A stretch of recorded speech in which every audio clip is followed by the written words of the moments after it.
Bien-aimés, pour l'accomplissement donc de cette œuvre de la croix, de manière symbolique, dans Jean 2, à partir du verset 11, Jésus apparut à un mariage, wow, où il changea l'eau en vin, ce qui fut son premier miracle, annonçant ainsi sa mission pour l'humanité. L'eau, qui est la parole, transformée en vin, qui est son sang. Ainsi, prophétiquement, il scellait l'accomplissement de sa parole, de sa promesse, qui était de donner son sang pour son église, son épouse. La Bible dit que lorsque le vin eut à manquer, Marie dit à ceux qui servaient, écoutez-le dans tout ce qu'il vous dira. Alors Jésus pouvait dire à Marie, femme, qu'y a-t-il entre toi et moi? En d'autres termes, femme, épouse, je sais ma promesse. C'est vrai qu'entre toi et moi, il y a une alliance.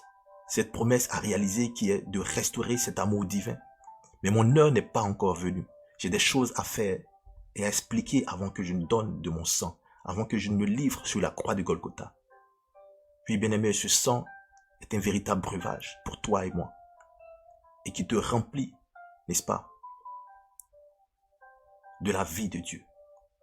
Jésus pouvait dire, ce sang est un véritable breuvage pour toi et qui te remplit de ma vie et te donne accès à la dimension de l'ivresse de mon amour, de mon esprit.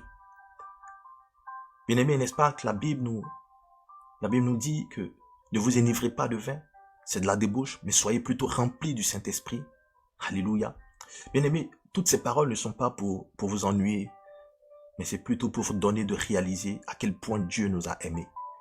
Oui, l'effet du vin est semblable à l'ivresse de l'amour de Dieu, dont nous devons être remplis continuellement. Alléluia. Je vais profiter de ce passage pour interpeller les couples ce matin, les époux, les mariés. Le Seigneur, comme aux noces de Canaan, veut venir apporter un vin nouveau dans les foyers. Seulement, il faudra l'y inviter, comme ça a été le cas à Canaan. L'ordonnateur du mariage pouvait dire à l'époux, « Waouh, tu as gardé le bon vin jusqu'à présent. » Car selon la coutume, un vin, n'est-ce pas, moins bon est servi lorsque les gens sont déjà enivrés, sont déjà ivres. C'est comme, c'est aussi le cas, n'est-ce pas? Après quelques années de mariage, après que l'amour ait atteint son paroxysme, il y a un changement d'atmosphère dans le foyer. L'amour n'est plus comme avant, ou n'existe pratiquement plus. Les époux restent ensemble juste par contrainte, à cause peut-être des enfants, ou à cause peut-être d'une promesse quelconque, d'un intérêt quelconque. Alléluia. Les époux ne s'aiment plus comme au premier jour. Bien-aimé, le Seigneur vient avec ce vin spirituel pour toi, pour ta maison. Alors, aussi longtemps que le vin vieillit et se bonifie, ainsi est l'atmosphère dans ta maison, quand Jésus y est invité, et il demeure par son esprit. Il apporte cette dimension de l'amour qui ne dépend ni du physique, ni des intérêts personnels, dont profitent mutuellement les époux les uns les autres. N'est-ce pas? Alors, quel que soit le changement corporel de l'épouse ou de l'époux après plusieurs années, l'amour est encore intense. Quelles que soient les fautes ou les déceptions dans ce foyer, l'amour surnaturel de Dieu nous accorde la capacité de pardonner, de continuer à s'aimer véritablement sans rancune.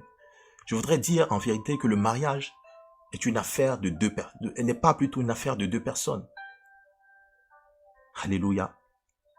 Mais c'est plutôt une union de trois personnes avec Dieu par son esprit, qui en est la troisième personne. Comme il est écrit dans Ecclésiaste 4, verset 12. La corde à trois fils ne se rompt pas facilement. Oui, elles ne se rompent pratiquement point. Vous l'aurez compris, ces trois fils sont Dieu, l'époux et l'épouse. Alléluia. Bien-aimés, laissez Dieu être le pilier de votre foyer.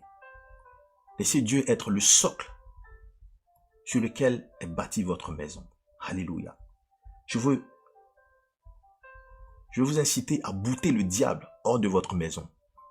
Car la nature a horreur du vide. Si Dieu n'est pas chez vous, si Dieu n'est pas dans votre maison, si Dieu n'y est pas, alors forcément le diable y est présent.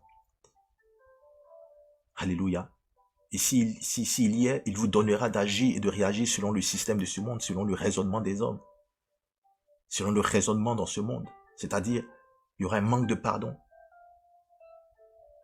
L'amour sera peut-être dépendant du physique, des intérêts. Vous parlerez du divorce, sinon de divorce. Cherchant des solutions chez des charlatans. Peut-être pour garder votre homme ou votre femme.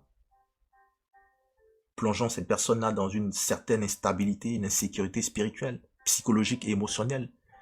Donc bâtissant sur du faux, parce que ça serait faire du faux, effectivement. Amen. Il y a beaucoup à dire là-dessus, mais je vais m'arrêter sur ce point. Alléluia. Je vais m'arrêter sur ce point. Je suis convaincu que cette exhortation sur cette partie t'a fait du bien. Alléluia. Jésus est la solution. Jésus est l'essentiel que nous devons avoir dans notre foyer, dans notre maison. Alléluia.